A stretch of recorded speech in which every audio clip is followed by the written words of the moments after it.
so? Yeah, I heard you took another tour. I'm sorry, where were you before Dr. Hunt? In Baghdad, Dr. Hunt. Oh no, I mean before that, where did you do your fellowship? At Mayo. Oh, with Paul Moak? No, Moak is in Rochester. I worked primarily with Joshua Moore. Oh. Mayo, Florida. Laura wrote that paper on retrograde coronary sinus perfusion, right? Yeah, I actually worked on that with him. Yeah, I consider that. That's cool. Dr. Yang is a little thorough. UT Southwestern, and then I did my residency at GWI. Why didn't you publish? Because according to Google, you don't exist. Oh my God. It's raining. Yeah, in Seattle, it rains a lot. How awesome is this? She's been living in the desert for a long time.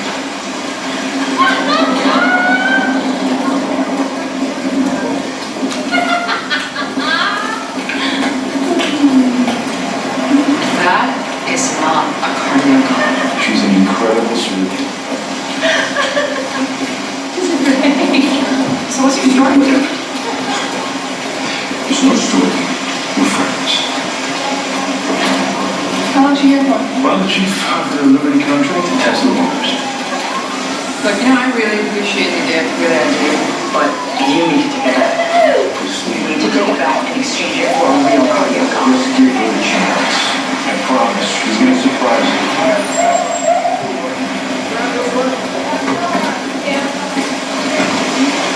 Guess you do, boyfriend.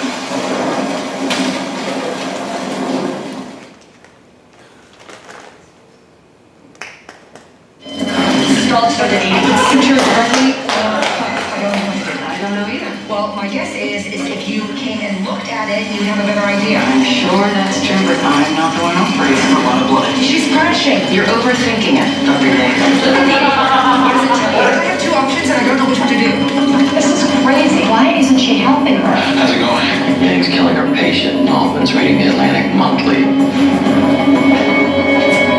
If I suture, it might not hold. If I clamp, it could rupture. You just take it.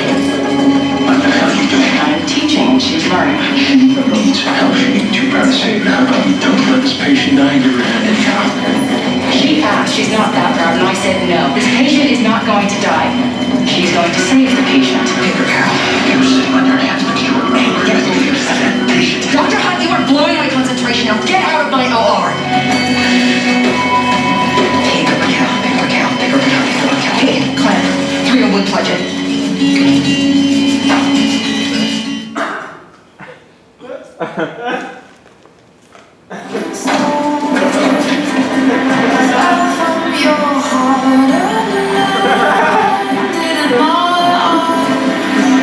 Did you see that? Look, I'm holding the heart. I feel it almost ready to dribble like in my hand. I mean, piss poor aortic tissue. I mean, possibly irreparable. And then, bam, sutures hold, and it comes back. I mean, please, I don't want to see the face. I don't want to hear what you have to say. I was fine. I was on fire. I was learning. I felt alive for the first time in I don't know how long. Oh my God, it was like I had air in my lungs. Leaving Seattle.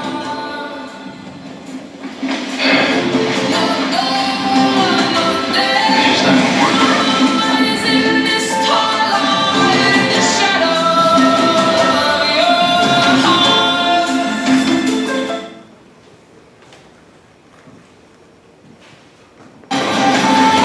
Suddenly, you're not playing dress up anymore. You own the white coat.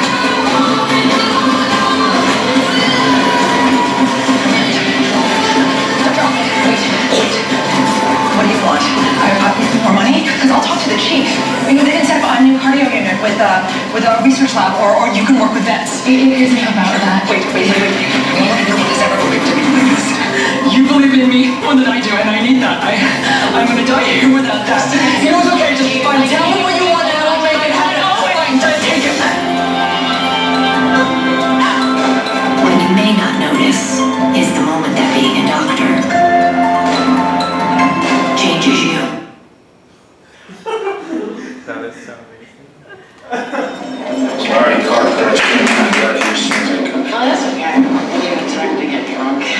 So, what's the occasion? You know, I thought Beth was an idiot. I mean, if we're being honest here, I didn't know that we are. I mean, maybe not an idiot, just not good enough for you. Oh, so how long you been here? You know, I'm sure that it wasn't easy for her. Do you know what she said to me once? She said that once you guys were married, she was done. I mean, she was done teaching and she was just gonna start making babies. And I remember thinking to myself, wow, I mean, does Owen know you have like zero ambition? And then there's Christina. There's Christina, who is exactly the opposite. I mean, it would actually be funny if it wasn't so just not funny. I mean, I get it. She is beautiful and talented and kind of amazing. She's right. I get her, okay? I get her. But she was willing to trade you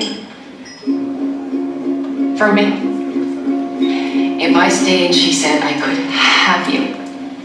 Oh dear, out here, everybody's lonely.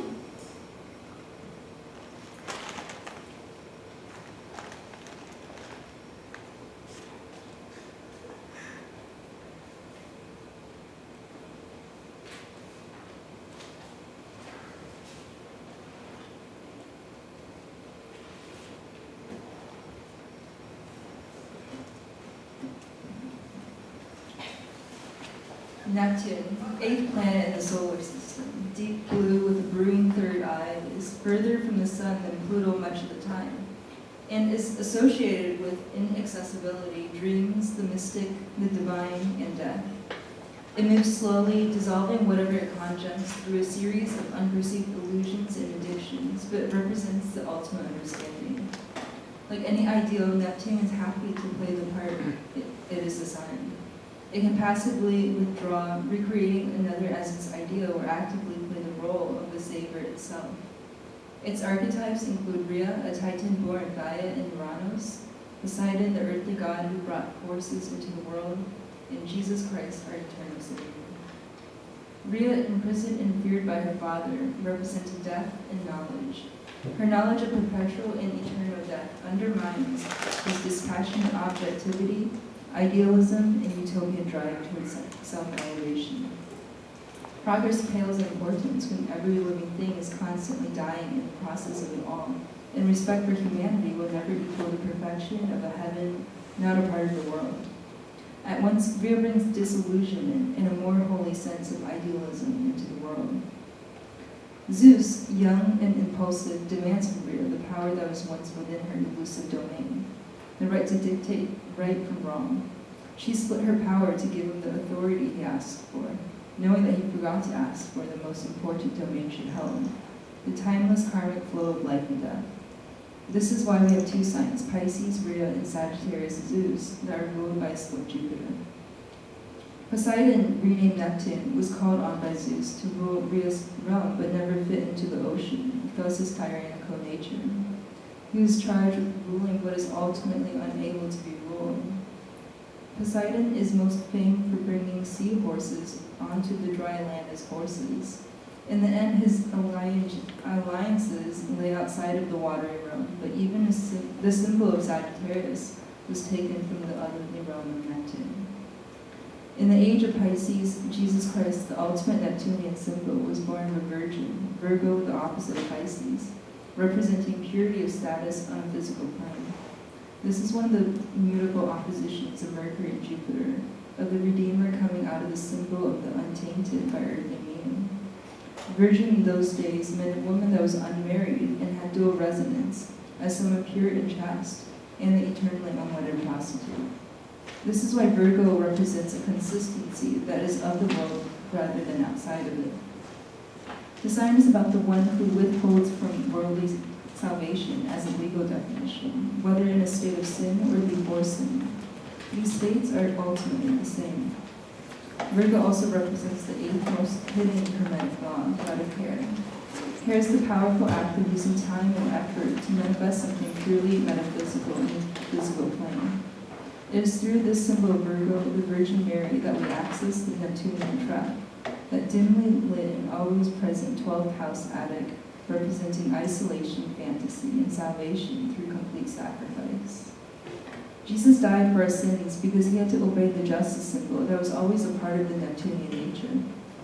Neptunian alliance to the justice symbol is not that of the ruler who gives out benefits and judgments as he sees fit, however, but the one who, obeying justice, erases the self or commits suicide, because that is the only way to repay what has already been done.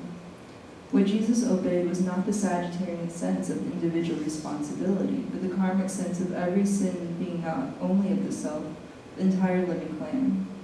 Pisces opposite Virgo is that impure place where sin has already been done. We inherit sin as we inherit karma, not only from our immediate families or from the human race, but from all that is alive, and nothing we do or commit is ever done in isolation from that karma. Jesus, by putting himself in a human body and living with the downtrodden, did so to empathize with the creature living on the material plane. And through that empathy, commits the ultimate sacrifice to relieve living karma and die for our sins. This is the emotional theme that the Jesus archetype represents. And now we'll take a look at how it sometimes dominates our love relationships. The Neptunian individual picks up whatever its lover desires or fears completely without judgment, and because the Neptunian does not judge another to be right or wrong, they are willing to change themselves to match the ideals of that other at any time. The Neptunian automatically shifts their persona into whatever it is the other person desires to see them as, whatever it is the other fears, or whatever it makes them feel safest. This shifting is an act of both an inferiority complex of the true self, not wanting to recognize the limitations in what it can be, and feeling itself to be not good enough with those limitations in place, and the superiority complex of the individual is able to transcend the idea of the self, and by wearing different masks, represent the ideal to the entire world. Sometimes this Neptunian complex manifests as a cross we bear on our shoulders, as we set out to atone for our invalid existence in the world. We want to be saved, we want to save someone. Because we do not belong, have no right to exist within the terms of our own natures. We instead place the responsibility to justify our existence upon another's shoulders. Our cross is carried by another, or we carry the weight of the world. Because we define our lives solely in its ability to save another being, we would truly die for someone, anyone else. This is the ultimate glamorous sacrifice that the Neptunian archetype demands, the true negation of the self with all its rights to do or become anything. This suicidal impulse, selflessness embodied as self-negation, come from that same inferiority complex of not wanting to fit into a mundane life with all its tedious details, and the yearning for the heaven that is defined only by its ability to always elude our grasp. In love, it manifests as a whirlpool. I love you more than I love myself. I do not feel right in loving myself, instead cast you as the figure on a pedestal to embody and carry love's definition for me, and the image of myself loving you. You mean the world to me. I do not recognize the world, instead want you to recognize the world for me, so that I live only in the terms you have set, and recognize only the otherworldly. I would die just to make sure you are happy, even if we never see each other again. I see my own self-negation as the love that defies all existence, and care more about this than any set of realities you may live within. These Neptunian traps, written into our methods of love through self-sabotage, come from the lineages of love and holiness entangled, in the anti-individualistic drive to become one with God. God so loved the world, he gave his only Son. All love in the world is divine only as it pertains to the method of suicide that creates the illusion of something greater than what has the possibility of happening. This love is the incredible avoidance of care as the achromatic flaw, and care as the practice of love as a series of efforts. Neptunian love doesn't just come from the lover who says, I love you because I don't know how to care for myself. It comes from the lover who says, I love you, I don't know how to care for you or anyone or anything, and so I'd rather diminish myself for you. The one who practices Neptunian love then projects this inability to care onto their love object. The other that mirrors what they cannot realize belongs to them, as they hold no possessions or characteristics, and sees the person as that who needs to be saved, even if the affair began, in the first place, as the Neptunian individual's own yearning to be saved from mundane life. The relationship with the love object then becomes nothing but a site of addiction in which the Neptunian realizes a series of flaws, sins about self in order to redeem the other and to redeem the self. The Neptunian dilemma can occur to anyone, with or without anyone. Specific site for projection, but occurs more frequently with individuals with hard aspects to Neptune in personal planets. The addiction to realizing one's own flaws or sins, individual ineptitude, and attraction to killing the self to save the soul plays out strong in anyone's chart. Wherever we may find Neptune, it has associations to the houses ruled by any planets it is an aspect to. Each chart is formed with Neptune playing its part somewhere and in relation to something. Neptune only becomes its own trap when it follows its own monotheistic religion. Our conception of the divine is only one archetype among many origin stories that is in itself completely unexplained in how it originated.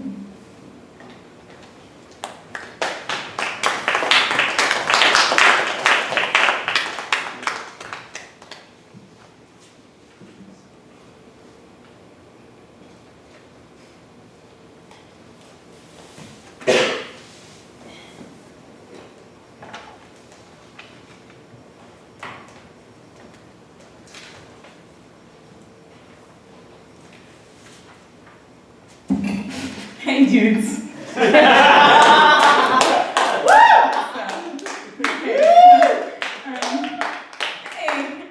Wow, okay. So, yeah, okay, so when I was in high school, when I was in middle school, I had a really big perception of what I wanted high school to be like, and I was like into collecting textbooks and correcting them. Like copiously, and somewhat OCD-ish kind of tendency of just like, I mean, there was a lot to fix.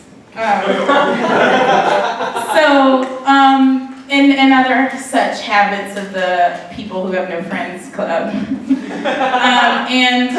My ideal high school was a charter school called the Graham School. And it was completely student-run. It was in Columbus, Ohio. It was student-run. And people kind of had these town halls that seemed really glamorous, where everybody like kind of congregated and made the rules of the school, and you got to call the teachers by their first name, and that was patronizing but liberating.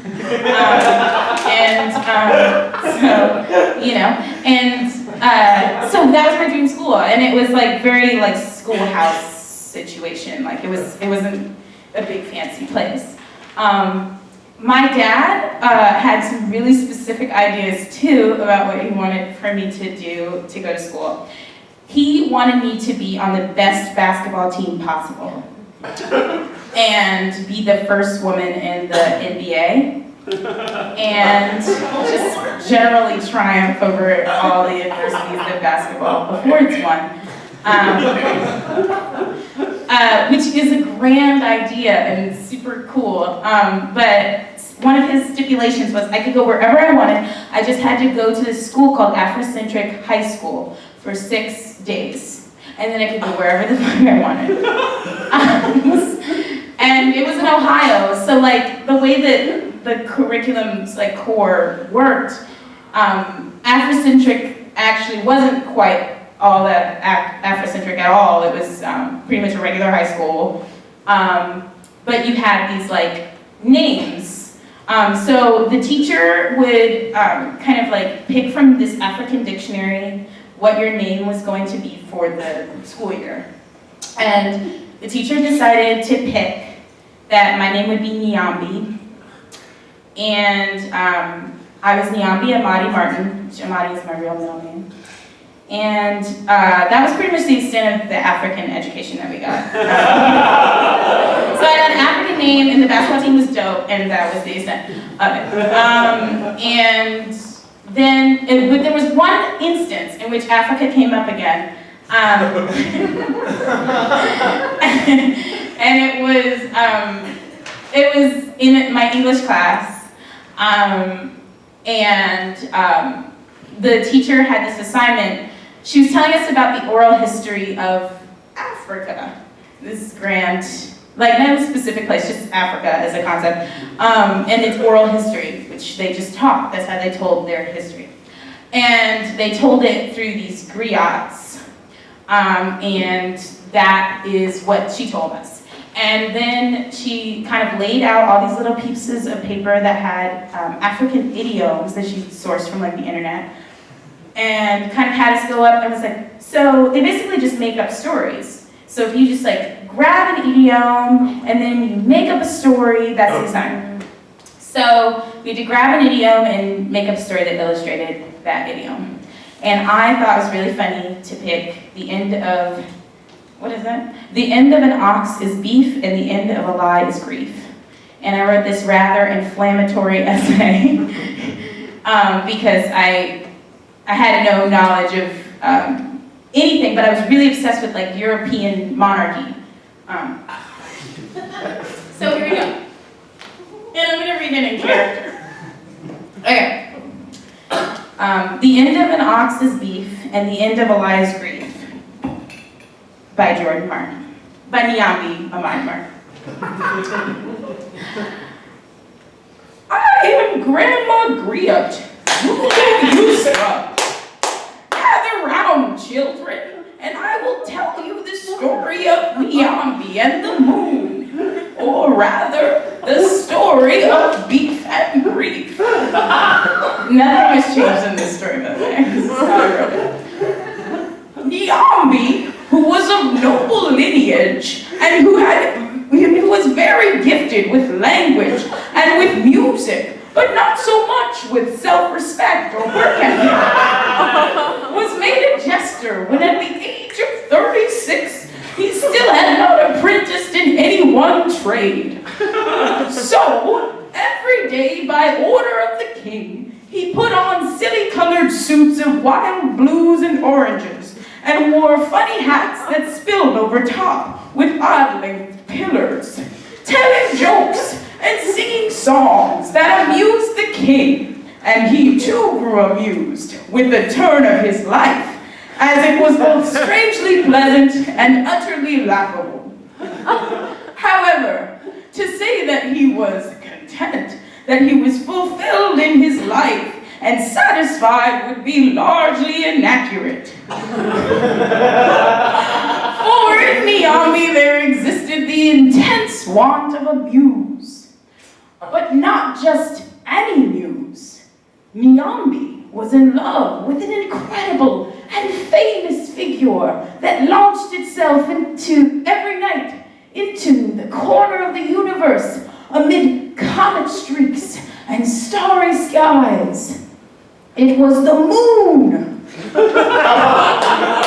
Nyambi never slept in those days, not for the will of his romantic love, which kept him leaning out his window every night, watching the moon in its beautiful and lonesome arc, rounding in the air.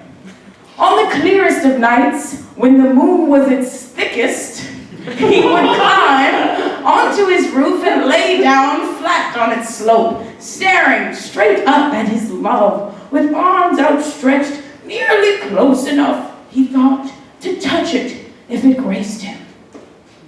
Safia, Nyambi's sister, whom lacked her brother's foggy-headedness, examined him on such nights from her room in the adjacent tower, and saw quite plainly that his love for the moon was bound to damage his position, however trivial, in the royal court.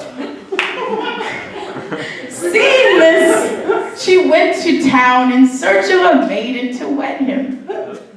This maiden, she knew, had to meet the aesthetic qualities of his current moon muse and had to be his equal in nobility. So she conversed with her many friends in other lands until she found a mate. It was Kamaria. Kamaria was a shiny and ominous sort of woman, quietly bold and strangely pale, an albino from Tanzania. Daughter of the royal hunter and warrior Karimu.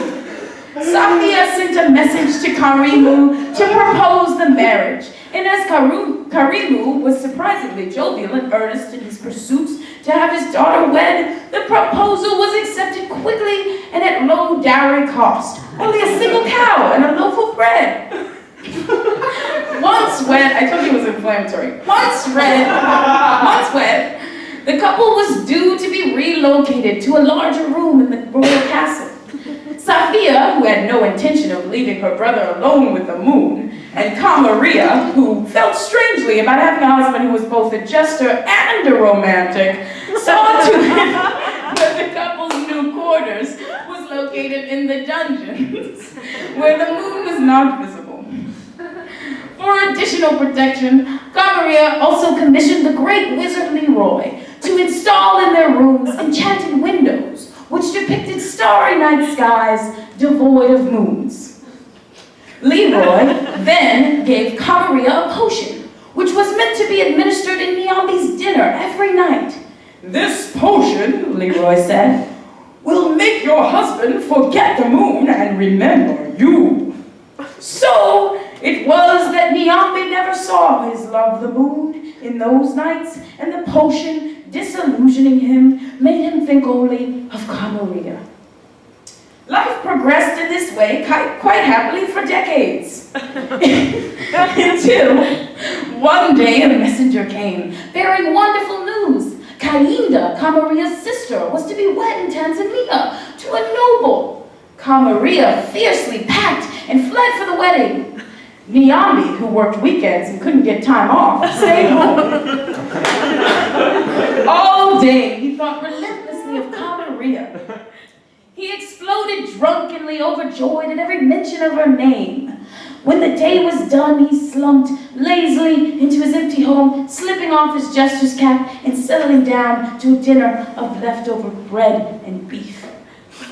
Then, abruptly, in mid-bite, Niambi realized himself. He dropped the loaf of bread and circled the room madly, searching.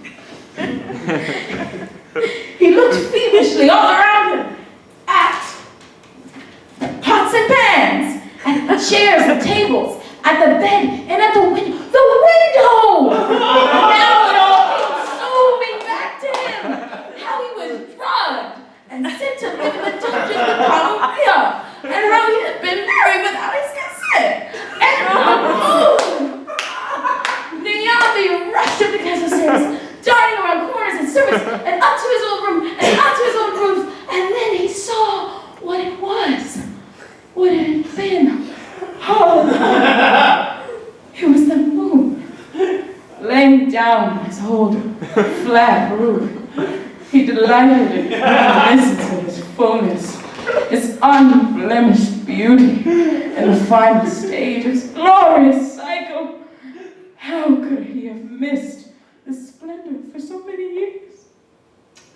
He touched his face, and his hand was wet with tears. He had not known such bliss for so very long. Niambi, I'm home. The wedding is great. Everybody was there.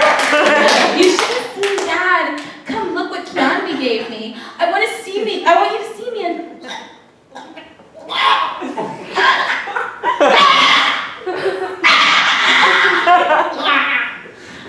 The slit wasn't much, but it was enough for Maria.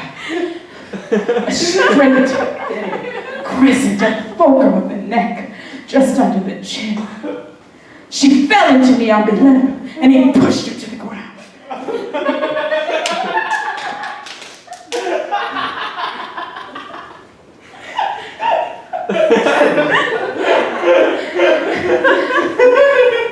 The incredible and terrible smile he wore in the dim light of the moon resembled a waning gibbous.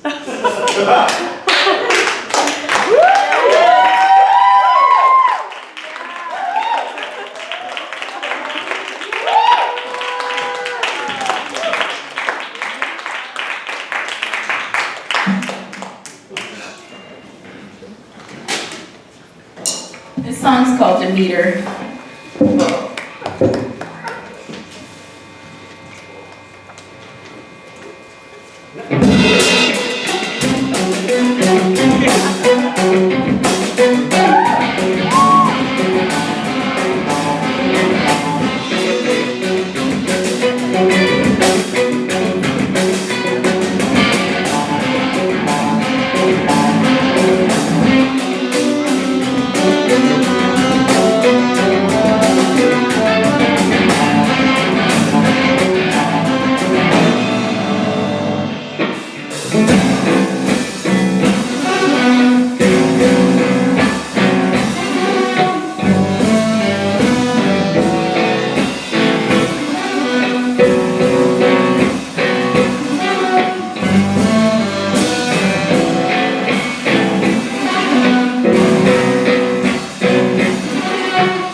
here, right? Told you to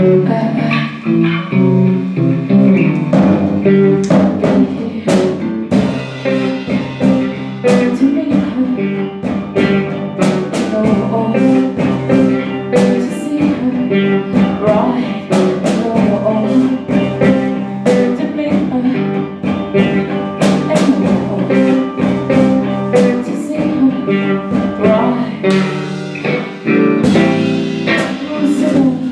and go home with my years. She wasn't good, you know. It was long and go home. Back my tears.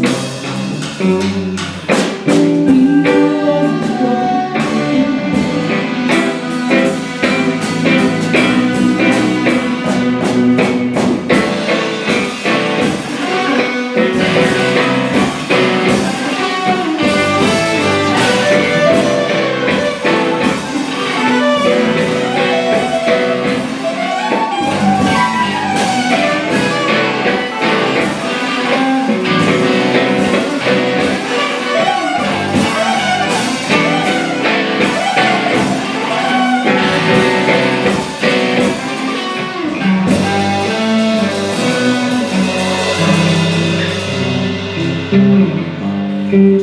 Told you I'd be here, right? Told you I'd be here.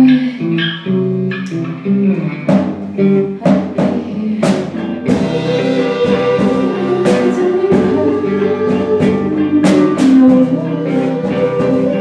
to see her ride, to make her to see her ride.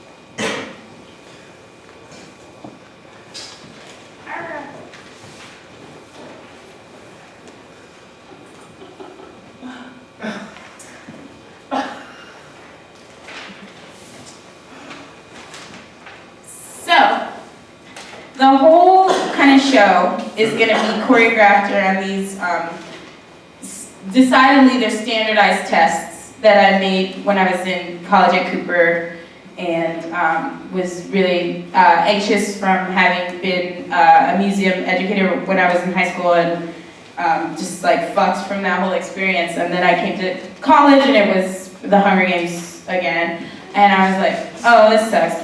And I found out, and I have a tendency to needly fixate on bitches. And so I like took that whole thing and I like decided that I wanted to like start, don't tell anybody that, start making these like, I don't know, prompts to get different professors that I thought were lacking and could reorganize their whole lives, basically, to like do different things. And I thought pamphlets could do that because I am an Al-Anon person and I know the power of a pamphlet. An all-inclusive, not really all-inclusive pamphlet, but whatever. The first of these standardized tests, concepts, is moth to mouth to month to MoMA. At the time I was going to MoMA a lot and getting really frustrated with their education department. If you've ever been there, you'll often find it's very empty in there. And I just hate them. I hate the educators there. I think they're stupid. And so I made this whole anger piece thing about it.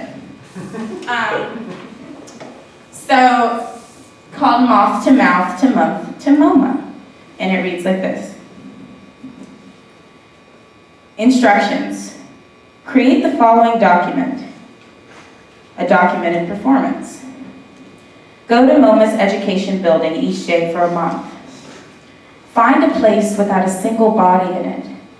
Release a moth from your mouth. Take a picture of the air it escapes to.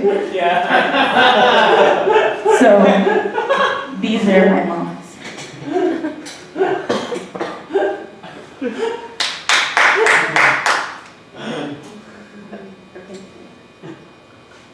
There are 31 of them, obviously, because 31 days in a month. I mean, some months, but 31 in this one.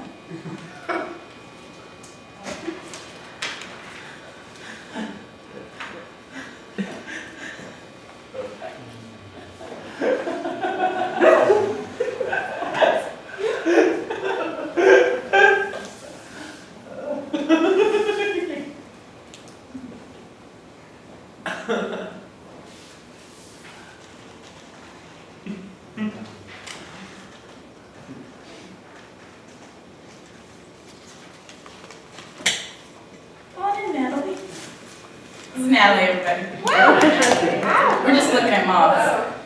No big deal. Wherever. That's good.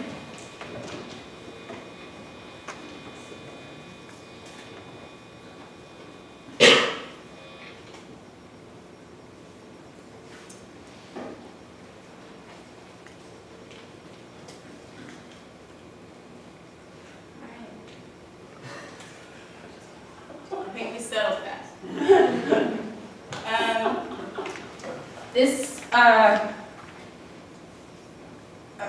This song is called Love of Me.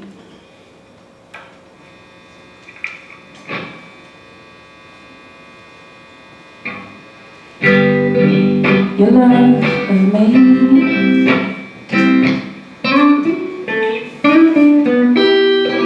falls fast asleep. Fall fast for living. And better of me. Just all heart forgiving.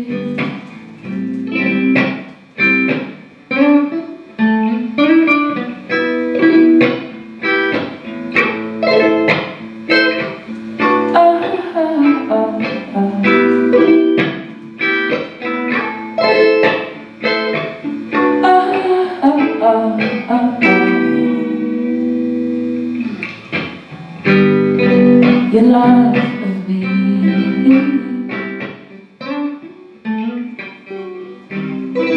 These heavy shoulders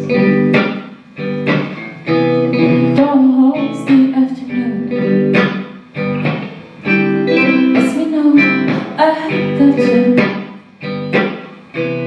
Lets me know I've got you. Lets me know I've got you. Lets me know I've got you. Oh no!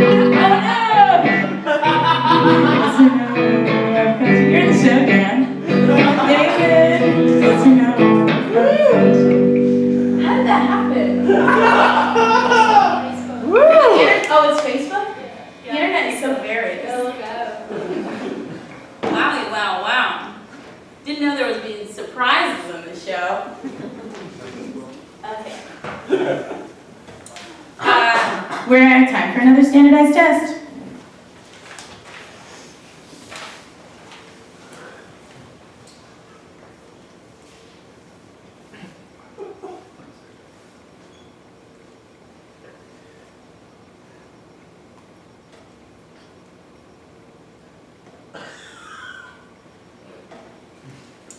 The point above, the point beside, the point diagonal. 1. Orchestrate a hand with the faculties to move along a line against the fabric of the chest. It must put its index fingers and thumb together with 3 fingers held upright for the duration of the process. It may place its hand on your left shoulder for support only if that action moves both hand and shoulder across the chest to the end point at the right shoulder without collapsing the body.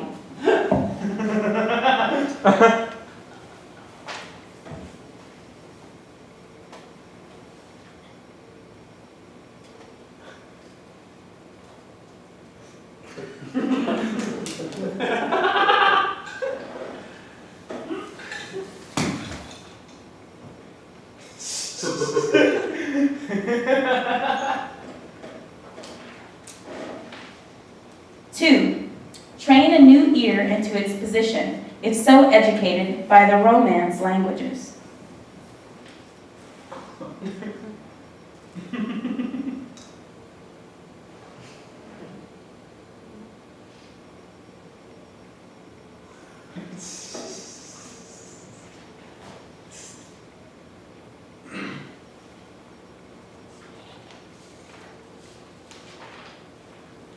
Three-fourths. Cast into it, cast it into, cast it into, and an answer was only to be had by consulting, by strife of tongue and strife of reasoning. One seemed alone, prone, by hand. The form was from finger by finger, personal and accidental in all these impressions. To raise bare walls out of the bare earth was the utmost they could do.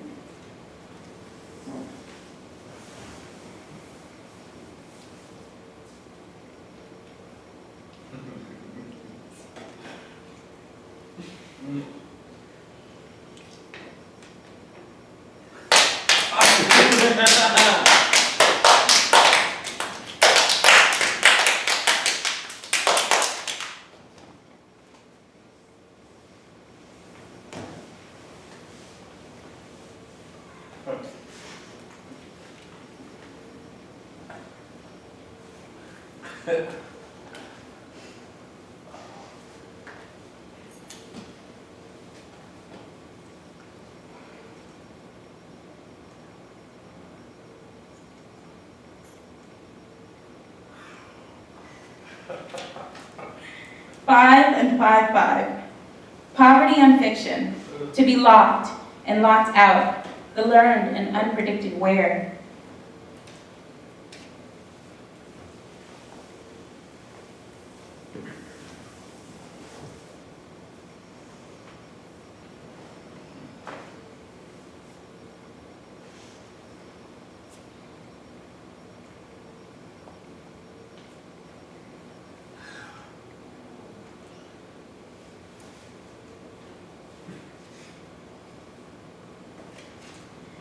+6, not because I am a light in a tunnel or you are a light.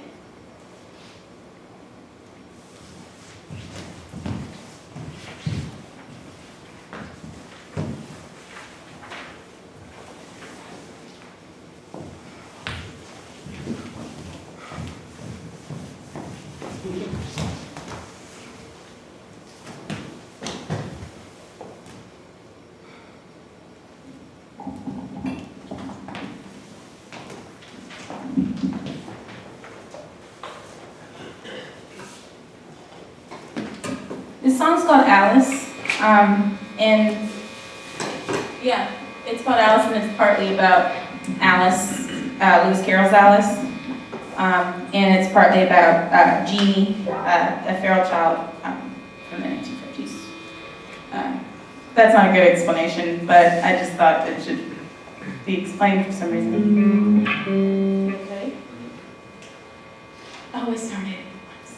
Yeah, okay. Alice.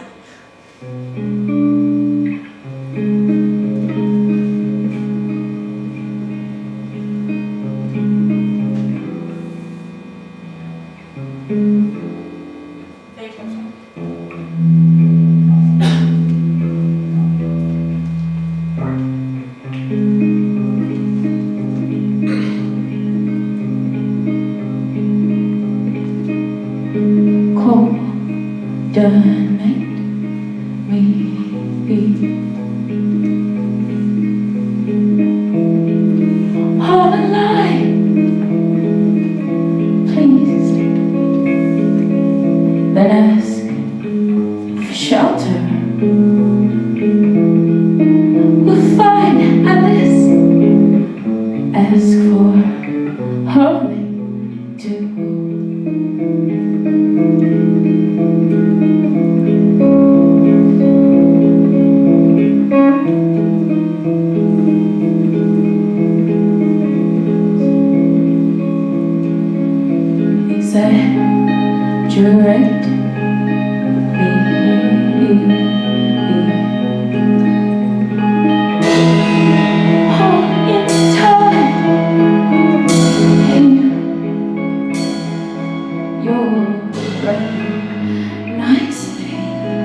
Ways to show back to me.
Somebody teach me how to do this for real. This part, you know what I'm talking about. It's too complicated.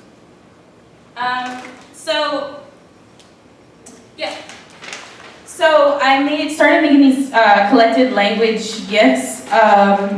This particular one is from fragments from A Room of One's Own by Virginia Woolf and Notes on Nursing by Florence Nightingale. And the way to read this GIF is to do it like this. This is a quote from, it's a fragment of a quote from either one of them.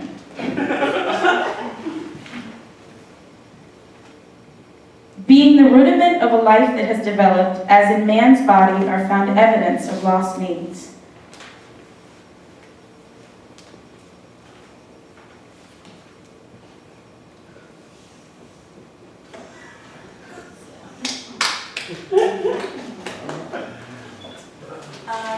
And this song's called Tinder.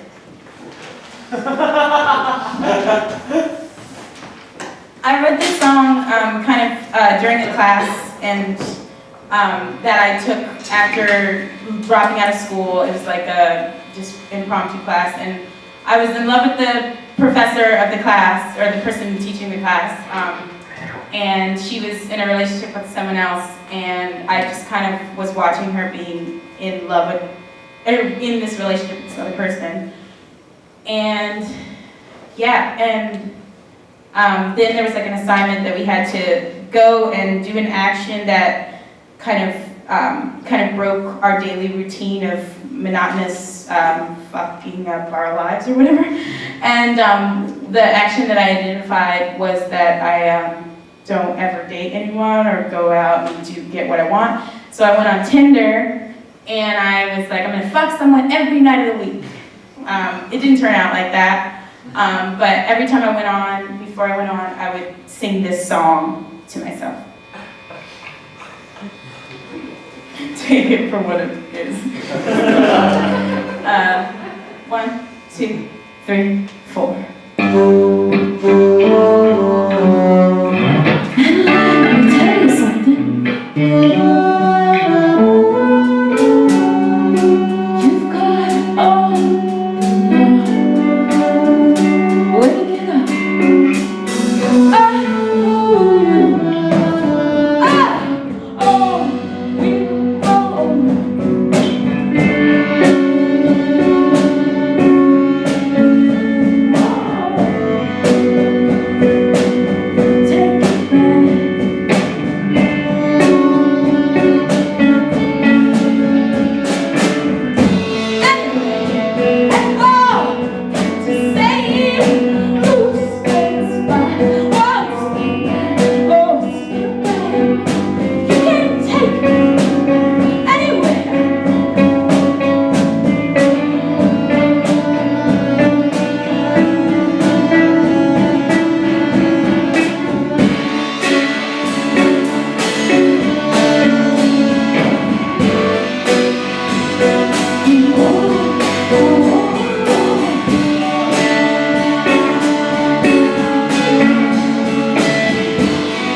Standardized test time. This one's called Wish You Were Here.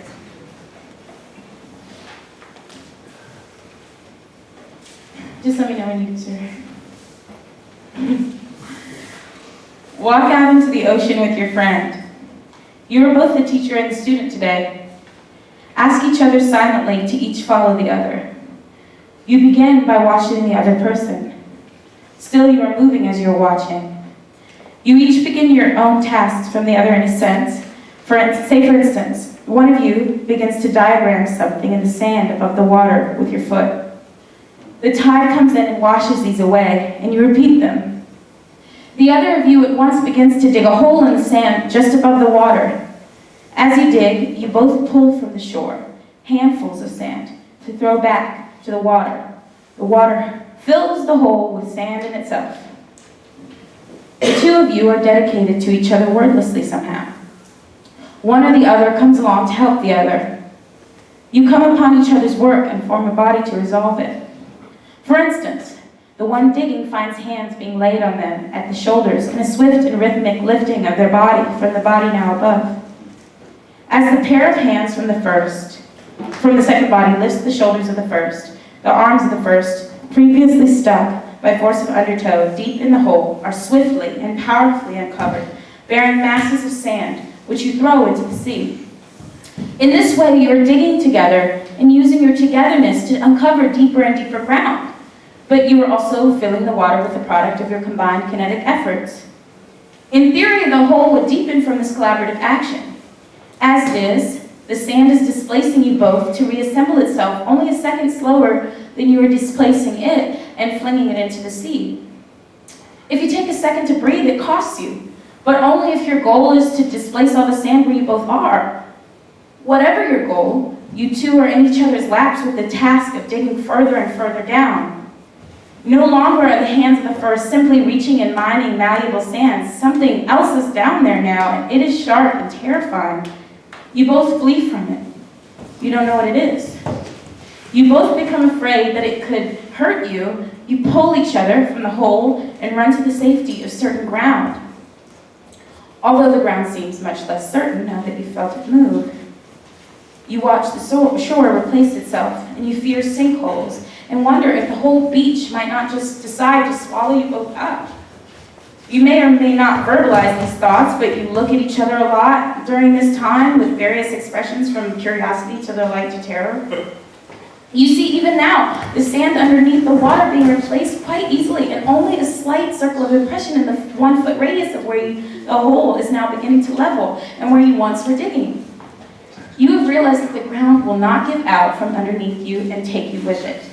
You realize the hole you dug was only so small. You look around and see other people digging too,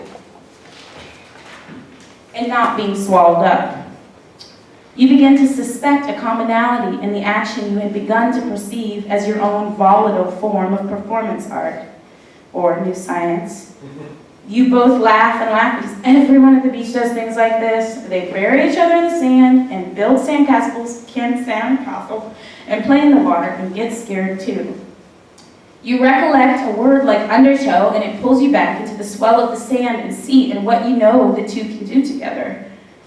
You call upon each other's intuition as you go back to your hole and begin to dig again. Now you have fodder for a strategy. For instance, having lain in the sun a long while without much self-consciousness, you look up to see your partner over you and smile to see them. The sun is bright, and you each silently concede that your partner is brighter as they smile back at you. You use telepathy, intuition to collaborate on a new rule. Always keep your eyes, your ears, your noses, your bodies, and your touches trained on each other. You stare at each other's shadows. You compare each other's likenesses in them. You stare at the position of one another's feet in the water and watch the water flow past one another in the tide. Watch it pull at each other's ankles back and forth. You try to root yourself in each other and to do as one another does.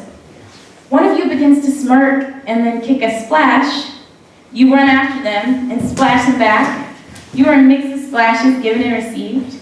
Eventually, one of you wins out and sends the other running from the water. For instance, it's been a while since you last looked up.